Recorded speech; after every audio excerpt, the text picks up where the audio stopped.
Belum lama ini media sosial dibuat heboh dengan beredarnya berita yang tidak mengenakkan hati rakyat Indonesia, yakni kasus yang dilakukan anak seorang Dirjen Pajak dan oknum Dirjen Pajak itu sendiri. Menteri Keuangan Sri Mulyani ungkap sudah lama mencurigai harta Rafael. Sebagaimana dikutip dari CNBC Indonesia Jumat 24 Februari 2023, bahwa sebenarnya Kementerian Keuangan telah melakukan penelitian dan investigasi secara internal laporan harta kekayaan para pejabat negara. Perlu diketahui, Rafael Alun Trisambodo merupakan ayah dari Mario Dandi Satrio yang menganiaya David, seorang anak dari petinggi Ansor. Penganiayaan itu dilakukan secara brutal sehingga kondisi korban luka parah. Dan beriringan dengan kejadian itu, Sri Mulyani sebagai Menteri Keuangan memecat Rafael karena ternyata dia sebagai pejabat jenderal keuangan tidak bayar pajak. Dalam postingan media sosial, ia sering menampakkan berbagai kendaraan mewah, namun yang tercatat di Dinas Perpajakan hanya 2 buah mobil saja. Artinya, yang tidak tercatat di Dinas Perpajakan itu jelas tidak dipajaki.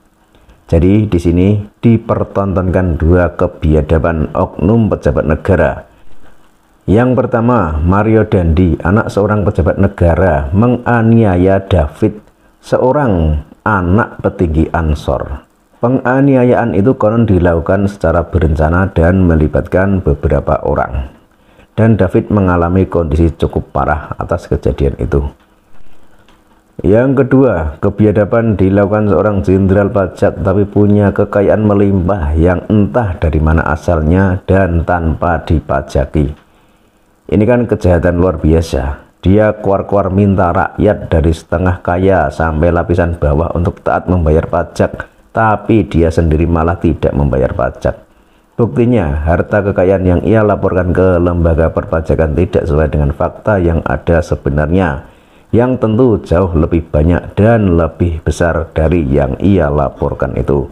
Dan ini adalah kejahatan yang sangat luar biasa. Kejahatan yang bisa merusak kepercayaan publik pada pemerintah, bisa merusak keharmonisan hubungan antara rakyat dan negara.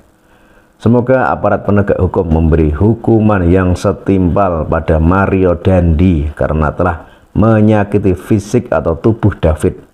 Dan tentu saja berarti secara tidak langsung juga menyakiti perasaan saudara-saudara anggota Ansor seluruh Indonesia. Dan semoga pemerintah bertindak tegas menangani oknum perpajakan seperti Rafael ini.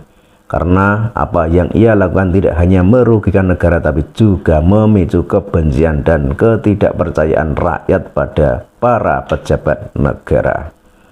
Semoga aparat penegak hukum bertindak dengan tegas dan cepat.